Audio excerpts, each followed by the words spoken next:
from Dark Star Astrology, bringing you the third part of a series looking at Pluto through the generations. So Generation Z, they start from 1997 to 2014, and this is where we have, well, it actually enters into zero Sagittarius at the beginning of this generation. So they are the World Wide Web. Pluto goes into Sagittarius in 1996, actually.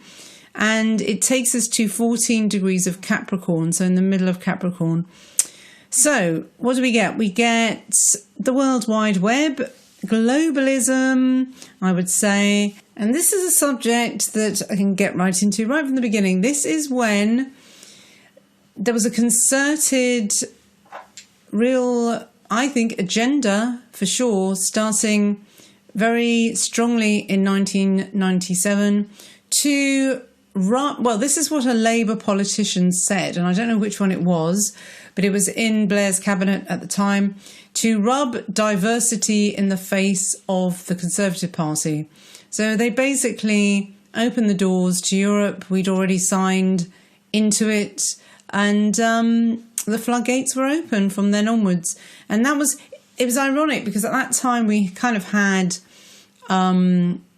Britpop and Cool Britannia and all these like very kind of Britty type bands like Oasis. And there was this kind of revival of the 60s almost, you know, with Blur and Oasis, and very sort of the imagery, you could sort of see it. There was Union Jacks everywhere.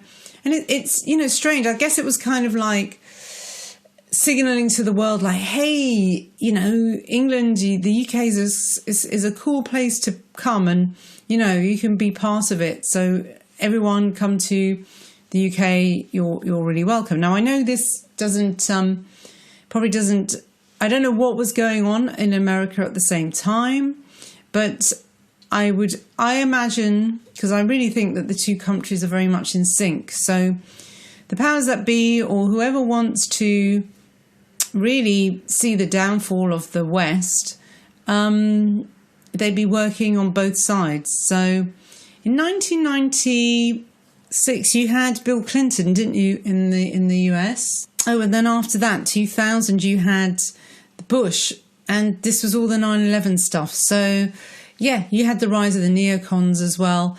And you definitely had a similar thing going on. Even though we had Labour in the UK, they were so, yeah, I mean, even I could not believe that Blair took us into the Iraq war with Bush, you know. So it doesn't matter, even though Bush was a Republican, it didn't matter. They were still on the same side. So in 1997 and 1998, we had Pluto under Shubha, which is such a nasty star. It's the head of the Scorpion. Definitely think that the globalists had their claws into the West here, and it was like, right, we're going to be really ruthless about this. We're going to destroy it. We're going to destroy it and just turn the West into its slave.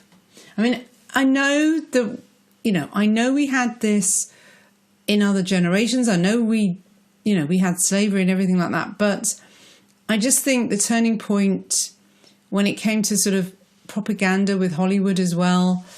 And we had that whole thing about the millennial bug as well. We thought everything was, I mean, there was that sort of end of the beginning of a new millennial, supposedly quite hopeful, but I think, you know, when you can see that so many of the dodgy stars get activated during this time, it's unreal. You get Antares, then you get Ra's al Ghul.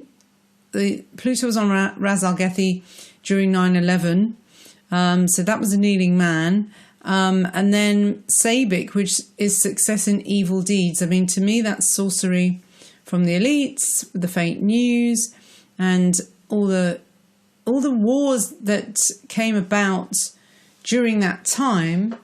And also the first series of Big Brother was aired in July of 2000. So There's a few things that I'm just looking at the Guardian's decade timeline, and things like, I mean, this was kind of interesting because now there are definitely more supersized models, but back in 2000, Marks and Spencer launched an I'm Normal campaign, which featured a naked size 16 woman. The campaign generated much coverage, but it's blamed for a drop in sales. So, you know, people want still to see the idealized woman. And, you know, I'm not a big, this is what I don't get as well. It's like, why can't we just have a normal size? You know, they either have size 6 or something ridiculous, you know, really skinny. They never show, like, you know, kind of a normal size 10, 12, you know, 14 at the most, maybe. Back in the olden days, most people were actually size or quite petite. They were sort of generally a size 10 or 12, really, which is a normal size. But anyway, so I think this is when things start the kind of big agenda starts, really. We also had the war on terror beginning as well. We also had the euro introduced as well to 12 countries. 12, interesting symbolic number there within the Eurozone. Facebook was launched in 2004. So this was during SABIC, Success in Evil Deeds. George Bush won a second term with an increased majority. So this is after the war. Oh dear. It's like, as a Republican, he was way worse than Donald Trump. But I just wonder if the news at that time really laid into him like they do with Trump. It's insane. So as long as you are being a imperialist, as long as you act like an imperialist by going to war and going around changing regimes in places in the world where you shouldn't be, that's fine, apparently. So when Pluto was on Ras Al Haig, which is the medicine man, Ophiuchus, so this is you see, Ophiuchus, it is the exiled, it's the 13th sign. And it's interesting, during that time, YouTube was launched in 2005.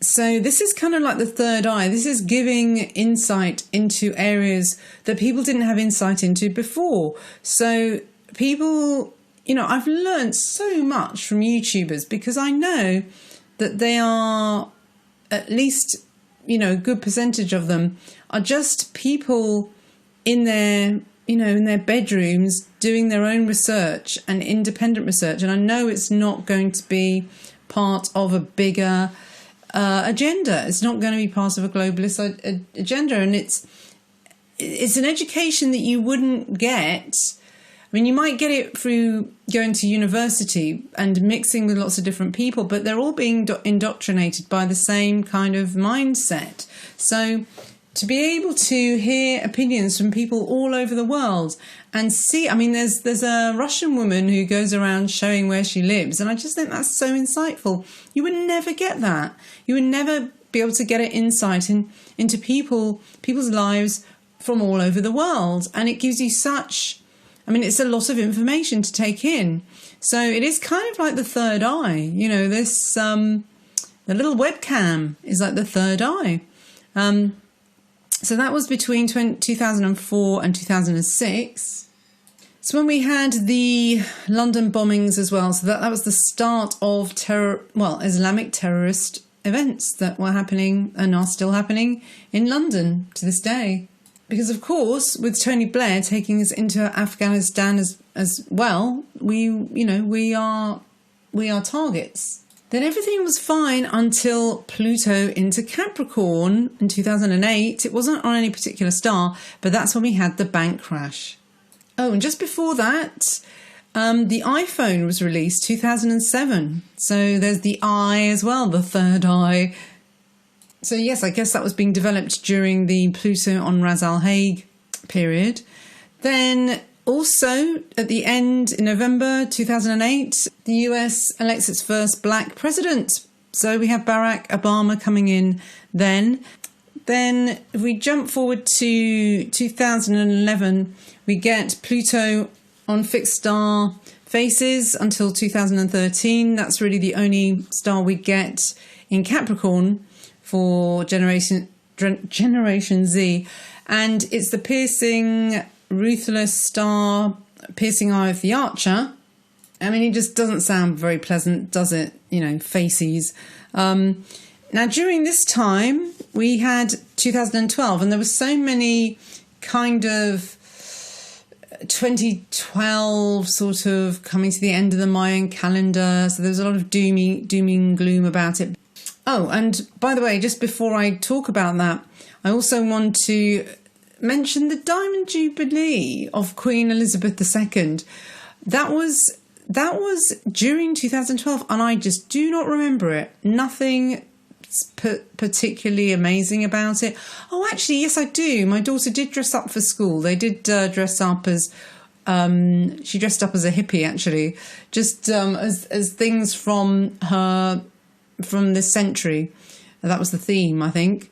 And 60 years on the throne, but it didn't seem like a big deal. I mean, the Silver Jubilee, I was young and I was at school, probably similar age to my daughter when that happened, and there was street parties.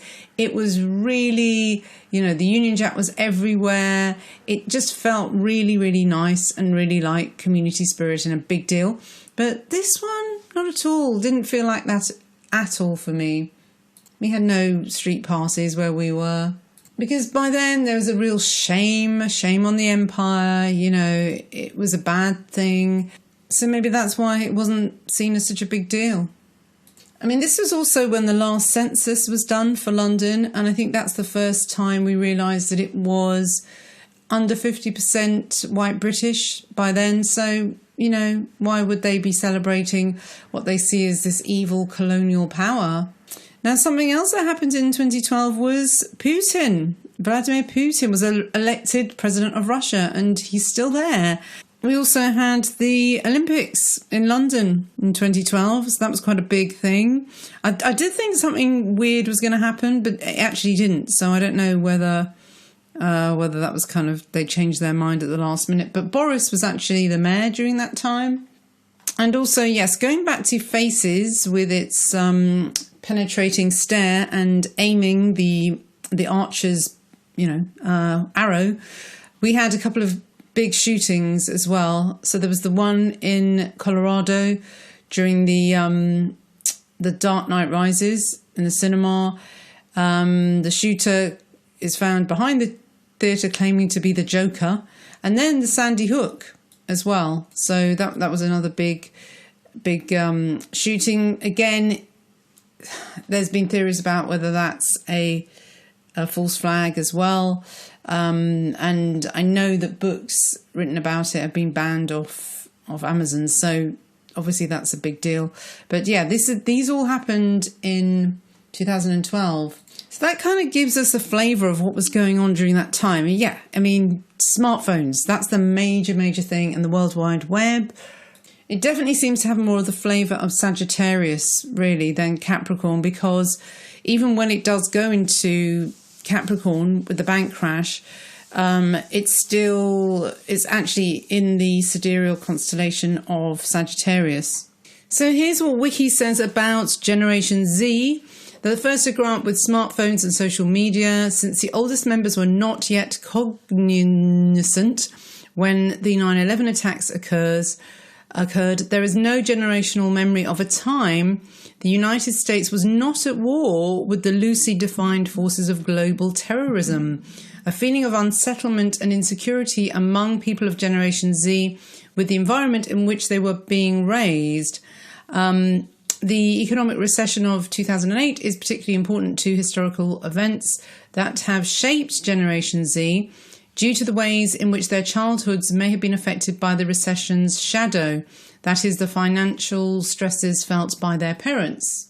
So yes, my daughter was born in 2003, so she's one of these. And in 2008, that was when my illustration career just dried up.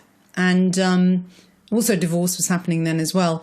But I don't really know from what I can see, what I saw around me, there were lots of divorces happening, but that was probably due to my age group as well. Now, this is the thing that is definitely true of my daughter and her friends as well. But I think I know why this is, and I will talk about that just afterwards. So it says they are a straight-laced bunch compared to their predecessors. Generation Z youth had lower teen pregnancy rates, less substance abuse, and higher on-time high school graduation rates compared to the millennials. The researchers compared teens from 2008 and 2014 and found a 40% drop in teen pregnancy, a 38% drop in drug and alcohol abuse, and a 28% drop in the percentage of teens who did not graduate on time from high school. Now, I don't know about the US, but in my daughter's case, my theory is that, she, for example, I know this is anecdotal, but I think it's kind of true for most kids who are at school her age in big cities in the UK, and I don't know about other countries, but definitely in the UK, is that they are hanging out with people who would never be likely to have teenage pregnancies, i.e. Muslims. My daughter's school is, I would say it's about a quarter white British, probably even less, because the whites who are there are Polish and they're very Catholic. So religion is pretty high. And my daughter said she was an atheist when she was about 8 or 9. And when I asked her, did she want to do like Holy Communion, she was like, no. And I didn't want to force her, so I didn't say she should. But it was because it was cool to be an atheist at that time. And now she's saying she wants to get married in a church. And it's because of her Muslim friends, Muslim and Polish friends, because her Polish friends have all had their confirmation, and they, so there's definitely a connection with the church there. And also, they don't have boyfriends. They don't go out. They don't hang out. There's no underage drinking, obviously, because of the Muslim friends she has. There's no wild parties. None of it. And at her age, we were like, oh my God. It was bad. It was bad what my generation got up to. We were hanging out with, there were children homes near where I live now. There was a couple, and the kids from there were wild, and we used to meet them in the park, and we used to think they were like really sort of edgy and dangerous. So we sort of hung out with them. Us Catholic school kids, girls, hanging out with all the boys that grew up in the children's homes. Nowadays, those children, the homes have shut down because now those children just wouldn't have been born. They would have had an abortion. So all these kids were born in the 60s. So during that time, yes, there was the pill, but people were still, there was a lot more, people kept their kids. There was more of a taboo on abortion then, I think. And so now there are no more children's homes because they're not being born. But the point I also want to make too was there just was so much choice in potential boyfriends. There were just so many boys, around. So anyway, this conservatism for Generation Z, I don't know whether it's because of this phenomena where they find that they're, minorities in the school, and obviously the Muslims do not have that kind of alcohol and teenage pregnancy problem at all. So, or it's kind of it's cool to be like that because it's exotic to them. So they're picking up on the same values of the Muslim kids, which I don't think is a bad thing. And I've said this before. So it could be that. It could be that as well. And in a way, it could work out in a strange way to wherever you are. Now, in America, I'm not sure because, you've got Catholic immigration from South America, and maybe that will be the same effect. Maybe that will have the same effect in America as well. So basically, when you have a competition a replacement from much more fertile ethnic groups who are also very religious, then it's going to rub off on. It's either going to basically make the other group extinct, the white Westerners just extinct, or they will somehow realise that they need to do the same. Or why can't they do the same? I don't know. We'll see what happens. But if this is true, I think this is a really nice white pill, as they say. So just onto Wiki again. It said research conducted in 2017 reports. Now this is the sad thing, because I just hope this is not what's happening. It reports that social media usage patterns of this generation may be associated with loneliness, anxiety, and fragility. More conservative, more money orientated, more entrepreneurial and pragmatic about money compared with millennials. They're also more conservative than millennials with respect to marijuana legalization, transgender issues, and same-sex marriage. Again, where's that coming from? It's not coming from the liberal whites. It's coming from the immigrant populations who do have a lot more conservative values. So is this Generation Z describing the native British kids, or is it describing the immigrants, you know? But I think it is a bit of both. I think it is both. I think it's rubbed off on the British, and also maybe because there's less of them, again, they are more selective. They are more, if they're going to be with someone, it's going to be long term. It's not going to be, well, there's basically not enough choice around you to be promiscuous. So the choice is limited now. And so, yeah, I think this is just nature. Going back into Capricorn, Pluto into Capricorn, Saturn ruled sign, plus it being with Saturn as well. It's very much what I was saying in the Saturn-Pluto conjunction video. I think I will try and guess what's going to happen with the generation after them. Because as we go on, we see that everything that creates a civilization, a good civilization, a thriving one, is being under attack. You know, women, relationships rather, marriage, gender. You know, if you don't have two genders, goodbye to your birth rates, you know. And national identity and ethnic pride in your, patriotism as well. And the notion of the nation. But jumping from Pluto in Sagittarius to Pluto to Capricorn, it's quite a big jump from a Jupiter-ruled sign, which was, you know, open borders, globalism, World Wide Web.